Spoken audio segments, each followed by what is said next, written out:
What's up, guys? Back with another video that I'm sure you're just dying to hear from me on.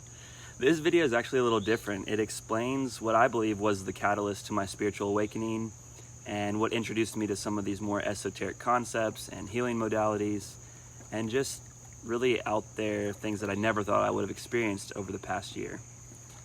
It really began in 2019 at the end of the year whenever things just felt off. I felt like a big change was coming, but I could not put my finger on it. I wasn't sure if it was going to be something with a career change, moving to a new city, getting into a new relationship, or what. But the anxiousness I felt was something I've never felt before. And who's to say if I was maybe feeling this pandemic that we're in now, or all these injustices that have been coming up. But then there was nothing to accredit it to. My job was much the same. I've been in the liquor industry since I was 22 years old, and really that job doesn't have much structure to it. I essentially was an experiential marketer that gets paid to go party and socialize and get people to drink my brands of liquor versus competition. So from 22 to 27, it's a pretty fun little gig. I think it was the end of November when a group of friends and I had a pretty successful work weekend.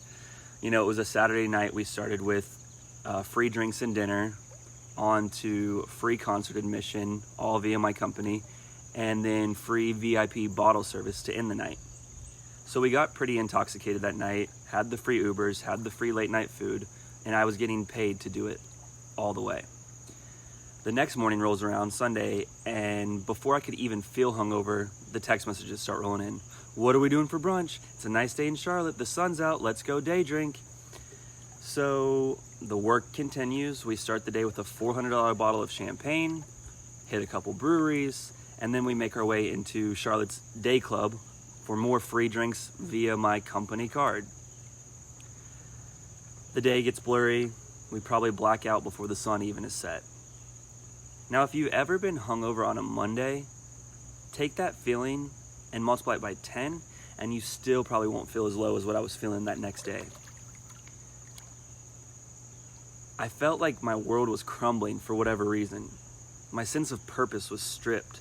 I knew there was more to life than getting paid to get drunk and have other people try my brands, start over again on Monday, and do the same cycle over and over again.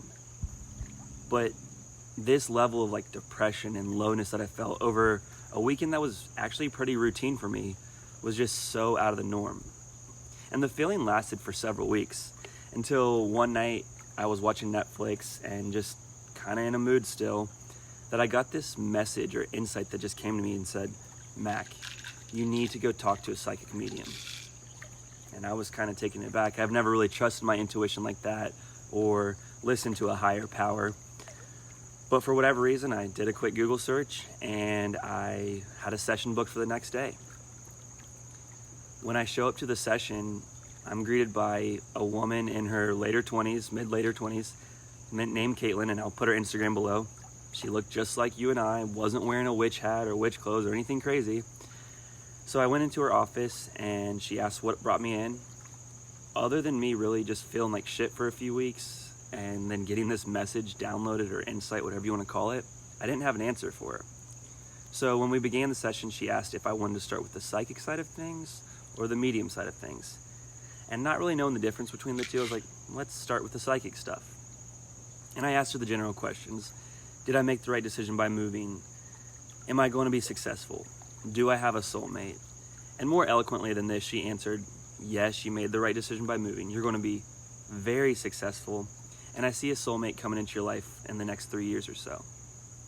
So far so good. I liked all the answers. I like a good ego stroke. I mean, who doesn't? But nothing was super credible about what she was saying. That my questions were pretty vague, so the answers allowed for pretty vague answers. We got into a few more personal questions before I was like, okay, let's see what she really knows. And we tapped into the medium side of things. And I asked, is anyone trying to come through? You know, is anyone trying to talk to you? And she said, Mac, if dead people weren't trying to talk to me, I'd be concerned. I was like, all right, whatever, let's see how this goes. So she asked me if I was thinking anyone, and I of course said, yeah, Bobby. And keep in mind, at this point, I don't think she knows my last name. She doesn't know my story. She doesn't know who Bobby is to me. But she's sitting across from me, and as she's channeling or whatever she's doing, she closes her eyes and she says, "My head is really foggy and my chest hurts." She says, "Is that how he passed?" And before I could even finish the phrase, "not really," she cut me off. She said, "Never mind. My whole body's tingling. He's telling me now." I'm like, oh gosh. She goes, "This is going to be really hard to say, but I'm going to say it." I'm like, oh, what is she about to say? I don't know if it's going to be hard for her to say. I'm not sure that I want to hear it. And she continues, "Your brother's impact was so hard and so fast."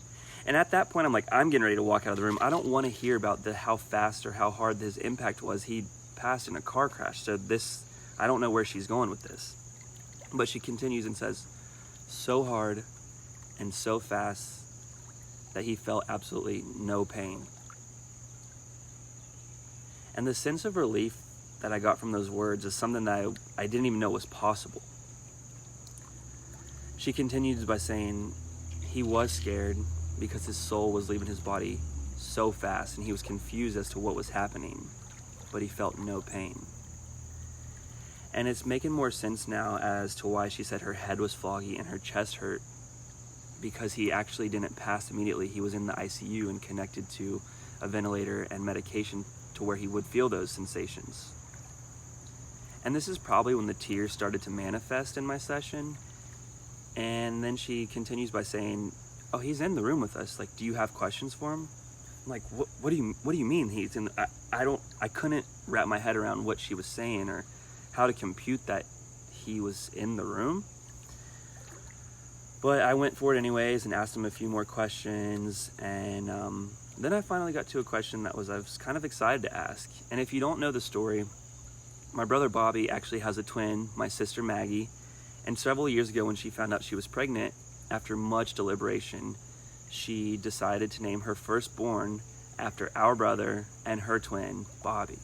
So now we've got this baby Bobby who's just a joy of life to be around, running around in our world.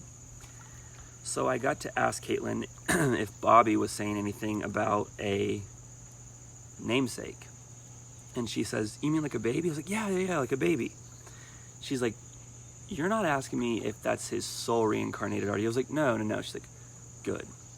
It's not his soul reincarnated, but the reason that baby is so happy and full of life and joy and light is because your brother has spent a lot of time with the baby in another place."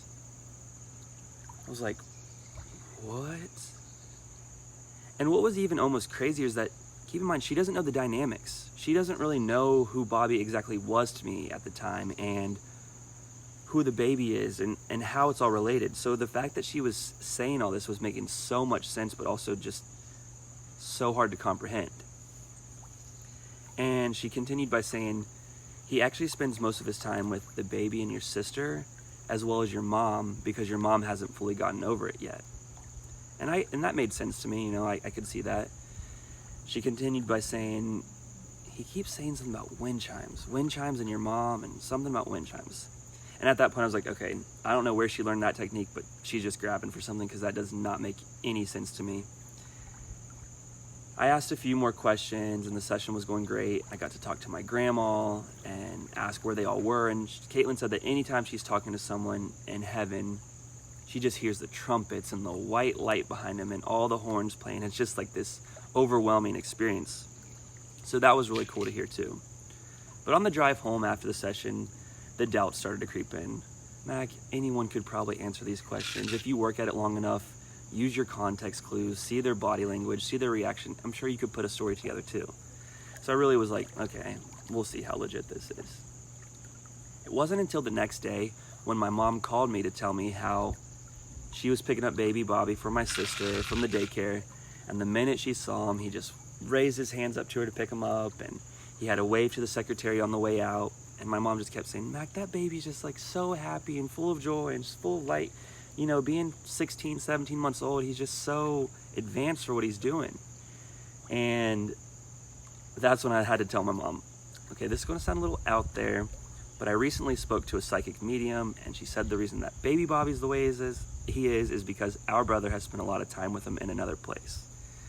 She's like, that's wild, or like, that's crazy. That actually, she said he spends most of his time with you as well because you haven't fully gotten over it. I was like, I could see that. That makes sense. And I was like, Mom, does this resonate at all? They kept saying Bobby wanted to say something about wind chimes and wind chimes. There was this long pause on the phone, and my mom said, you mean like the ones on the back porch that we got as a gift at his funeral, and every time they chime, I think of your brother? I didn't even know about the wind chimes. So for that to confirm the entire session the night before was just like astounding. I didn't know what to think. The whole point of this story is I felt so out of alignment before my session, but it allowed me to know like there's so much more to this world than what meets the eye. There's so many energies at play. There's so many esoteric and wild concepts, and it's got me into Reiki and breath work and wearing crystals and wearing an EMF necklace. Like what? Before this, I was getting blackout drunk every weekend and getting paid to do so. I'm not even drinking alcohol this year.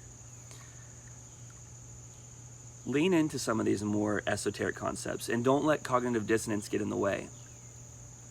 I love you guys more than you know, and we'll talk very soon. Cheers.